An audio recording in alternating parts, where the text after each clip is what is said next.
Avertissement. Nous tenons à souligner que la tolérance à la douleur est variable pour chaque personne. Ainsi, certaines femmes ne feront pas appel aux différentes méthodes de soulagement de la douleur. Chaque femme a le choix d'avoir recours ou non aux méthodes de soulagement. Nous vous invitons d'ailleurs à exprimer vos choix dans votre plan de naissance. Vous pourrez changer d'idée à tout moment. Bonne écoute! Bonjour, mon nom c'est Pina Yuliani, je suis infirmière au CIUS de l'Est de Montréal. Bienvenue au cours prénatal. Le cours aujourd'hui, c'est l'accouchement et le soulagement de la douleur. On va commencer par les méthodes alternatives pour soulager la douleur, qui peut être des techniques de relaxation avant l'accouchement et pendant le travail. Donc, il y a les méthodes TENS. Les méthodes TENS, c'est un neurostimulateur qui est installé au niveau du bas du dos, donc c'est surtout pour diminuer la douleur. C'est des stimulations nerveuses qui sont contrôlées par la femme elle-même. Il y aurait aussi les papules qui sont injectées dans le bas du dos. Donc, c'est des papules d'eau stérile injectées sous-cutanées dans le bas du dos pour diminuer la douleur aussi. L'acupuncture, c'est des petites aiguilles qui sont insérées au niveau de la peau, dans le bas du dos ou un point précis où vous avez de la douleur. Je crois pas que ça se fait à l'hôpital, mais ça se fait surtout dans les maisons de naissance. Il y aurait l'acupression qui se fait, des genres de massages qui peuvent être faits soit par votre conjoint ou l'accompagnateur. Le massage peut se faire au bas du dos, au bas du ventre, peut masser les mains, les pieds. Donc, dépendamment de la femme, si elle veut être touchée à un certain point ou masser un certain point, donc pour l'aider à relaxer ou à diminuer la tension. L'aromathérapie, c'est des huiles essentielles qui peuvent soit être mises sur les poignets, sur l'oreiller, une serviette, ou dans l'eau qui peut être diffusée par un infuseur que vous devez apporter vous-même à l'hôpital. Ça peut aider à relaxer, à diminuer le stress et la tension aussi. Après ça, il y aurait les méthodes de relaxation comme le yoga, la méditation, il y aurait l'hypnose, la visualisation aussi. Donc, ces méthodes-là, donc c'est des méthodes que souvent on pratique avant l'accouchement et il peut y avoir des coûts aussi pour pratiquer ces méthodes dans des centres où, par contre, il y a des gens qui le pratiquent déjà à la maison. Donc ça peut aider aussi à la relaxation. Il y a certaines positions aussi qu'on peut utiliser pour aider à diminuer la douleur. En même temps, ça l'aide à la descente du bébé. Comme on peut soit apporter le ballon de chez soi, mais certains hôpitaux aussi ont des ballons à l'hôpital. On peut s'asseoir dessus et juste faire des petits sursauts dessus pour aider à la douleur, surtout dans le bas du ventre. Il y a les positions assises ou accroupies, à genoux aussi qu'on peut utiliser pour diminuer la douleur, surtout dans le bas du dos vers la fin des contractions de l'accouchement. L'important, c'est de rester debout le plus longtemps possible, donc de circuler, qui va aider beaucoup plus à la descente du bébé et au contrôle de la douleur.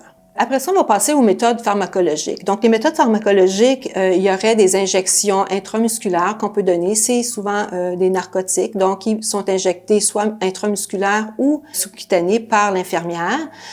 Donc, c'est sûr que quand on a besoin, on doit demander à l'infirmière l'injection qui peut se donner aux 4 à 6 heures d'habitude. Il y aurait aussi une auto-administration de narcotiques qui s'est donnée par un soluté, donc un intraveineux, et qui est contrôlé par la patiente ou par l'infirmière qui peut donner des bolus de narcotiques à ce moment-là pour les douleurs. Il y aurait aussi le bloc honteux. Donc, le bloc honteux, c'est des injections qu'on fait au moment des poussées du bébé. Donc, si la femme n'a rien reçu pendant le travail, elle n'a pas reçu de narcotique, elle n'a pas reçu d'épidurale, donc le bloc honteux va aider pour la douleur au moment de la poussée du bébé pour éliminer la douleur à ce moment-là. Il y aurait aussi le gaz hilirant qui peut se faire dans certains hôpitaux. Donc, c'est de demander à votre hôpital s'ils l'ont. Okay? Le gaz hilirant se donne avec un masque, comme on parle souvent de dentistes qui vont avoir ça.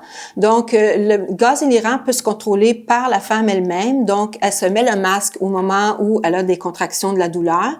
Et en 2-3 minutes, déjà, l'effet est là. Et il n'y a pas d'effet secondaire ni sur maman ou ni sur bébé. Après ça, il y aurait aussi l'analgésique anesthésique au périnée durant l'accouchement, donc pour l'épisiotomie. Donc, le médecin peut faire une anesthésie locale à ce moment-là pour éviter d'avoir trop de douleur au moment de l'épisiotomie. Une autre méthode de contrôler la douleur, c'est par l'épidurale. Donc, l'épidurale, c'est une injection qui se fait entre deux vertèbres dans le bas du dos. C'est une aiguille qui est placée, mais c'est juste le cathéter en plastique qui reste au dos. C'est une injection qui se fait par le médecin. L'épidurale, par contre, gèle le bas du ventre et une partie des jambes. Donc, une fois qu'on a l'épidurale, c'est difficile de circuler, ok? Au moins que ce soit une épidurale partielle, à ce moment-là, oui.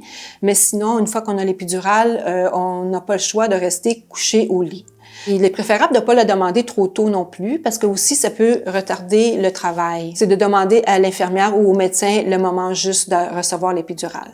Par contre, l'épidurale, on ressent pas l'envie d'uriner, ok, parce qu'on est gelé. Donc, des fois, les mamans ils doivent leur insérer un cathéter pour aider à vider la vessie, parce que si la vessie est pleine, le bébé a moins de place pour la descendre. Aussi, un effet secondaire de l'épidurale peut avoir une chute de pression pour maman. Donc, les infirmières vont surveiller souvent la pression. Il peut y avoir aussi des nausées, des vomissements. Il peut y avoir des démangeaisons parce que c'est le narcotique qui peut causer des démangeaisons chez la femme, des étourdissements. Il peut aussi y avoir des frissons, donc des frissons ou de la fièvre. Donc à ce moment-là, ça peut nécessiter d'avoir une antibiothérapie par la suite. Douleur au bas du dos après l'accouchement, donc il peut durer dans les 2 semaines qui suivent l'accouchement. Okay? Il y a beaucoup de femmes qui vont se plaindre de mal de dos après avoir eu une épidurale. Des engourdissements aussi au niveau des jambes après l'accouchement. L'épidurale a des effets secondaires sur le bébé qui pourraient ralentir le rythme cardiaque du bébé. C'est pour ça que pendant qu'on a reçu l'épidurale, il y a toujours un moniteur d'installer en tout temps. Moniteur cardiaque pour le bébé et le moniteur pour les contractions et aussi la maman a un soluté en continu. Ça peut augmenter aussi le temps des poussées parce que comme que la maman ressent pas, est engourdie au niveau du bassin, ressent pas les contractions, des fois c'est plus difficile à sentir comment bien pousser. Donc les infirmières, votre partenaire peut vous aider aussi à vous dire à ce moment-là, OK, c'est le temps de pousser parce que eux ils voient sur le moniteur quand vous avez une contraction et le temps de pousser. Ça peut aussi augmenter le taux d'accouchement par instrument comme les forceps ou la ventouse. Comme j'ai dit, à cause que la maman pousse pas bien, à cause qu'elle sent pas les contractions, elles peuvent avoir besoin d'aide pour sortir le bébé. Aussi, d'autres procédures que vous pouvez recevoir à l'hôpital. Donc, c'est sûr qu'aussitôt que vous arrivez à l'hôpital, vous allez avoir un examen, soit du médecin ou de l'infirmière, un examen vaginal, donc un toucher vaginal, pour savoir à quel stade vous êtes rendu dans votre travail. Les signes vitaux qui vont être pris aussi régulièrement à l'hôpital, la pression, la température et tout. Vous allez avoir un soluté installé. Des fois, ils vont juste mettre un cathéter pour garder la veine ouverte en cas qu'ils doivent vous installer un soluté. Le moniteur fœtal et le moniteur pour les contractions. Il y a aussi différentes procédures qui peuvent aider aussi à augmenter les contractions. Donc, si jamais vous arrivez à l'hôpital, la poche des os est rompue depuis plusieurs heures, mais qu'il n'y a pas eu de contraction, à ce moment-là, ils peuvent soit vous donner de l'ocytocine qui est donné par l'intraveineux. Donc, l'ocytocine, c'est une hormone qui va déclencher les contractions. Le médecin pourrait faire des décollements des membranes qu'il ferait dans son bureau avant de vous envoyer à l'hôpital, donc il le ferait manuellement. Il pourrait avoir une rupture des membranes aussi qui se fait à l'hôpital souvent, donc ils vont faire la rupture des membranes avec un genre de crochet qu'ils font pendant une contraction. Ils vont juste aller rompre les membranes et à ce moment-là, le liquide va sortir. Donc, les femmes qui rentrent à l'hôpital en travail avec des contractions régulières, mais que la membrane n'est pas brisée, ça va se faire par le médecin. Ils peuvent aussi insérer une gelée qui contient l'hormone comme l'ocytocine dedans, donc qui peut aussi provoquer les contractions, le médecin pourrait le faire à son bureau aussi. Et aussi mettre un genre de tampon qui s'appelle Cervidil aussi, qui contient les hormones pour déclencher les contractions. Donc ça aussi, ça se fait dans le bureau du médecin et quand les contractions ont débuté, à ce moment-là, vous vous rendrez à l'hôpital. Il y aurait aussi l'insertion du ballonnet. Donc le ballonnet, c'est un cathéter qu'ils vont insérer au niveau du vagin dans le col de l'utérus. Donc à ce moment-là, c'est pour aider à la dilatation du col. Donc si le col se dilate pas, vous êtes assez avancé, donc ils vont essayer de mettre un ballonnet pour dilater le col de l'utérus pour aider le travail. Pendant l'accouchement, le médecin peut faire une épisiotomie aussi. Une épisiotomie, c'est une incision qu'ils vont faire au niveau du vagin de 2,5 cm à 5 cm pour aider à agrandir l'ouverture du vagin. Donc, pour aider au passage du bébé. Pour aider la sortie du bébé, ils peuvent utiliser les forceps. Les forceps, c'est une genre de cuillère assez grosse qui vont aller chercher la tête du bébé pour aider à soit le tourner, soit pendant la poussée à sortir. On a besoin d'une épisiotomie pour rentrer les forceps. Donc, la maman peut avoir des effets secondaires par la suite, comme des hématomes au niveau du vagin, des saignements accrus. Le bébé pourrait avoir aussi un hématome au niveau de la tête, un céphalomatome, et pourrait avoir des petites graffinures au niveau du visage aussi. Donc, ces effets secondaires sur le bébé s'en vont dans quelques jours après l'accouchement.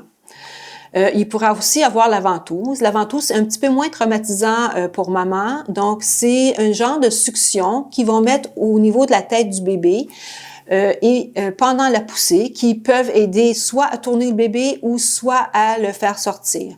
À ce moment-là, le bébé pourrait aussi avoir une bosse sérosanguine au niveau de la tête, mais c'est à peu près tout ce qu'il pourrait avoir avec la ventouse. Dernière procédure qu'on pourrait avoir aussi en salle d'accouchement, ce serait la césarienne. Donc la césarienne est faite soit parce qu'on a eu une césarienne antérieure, ou plusieurs césariennes antérieures, donc les médecins vont préférer de faire une autre césarienne, soit que la césarienne antérieure aussi, elle a été faite dans une courte durée avant cet accouchement-là.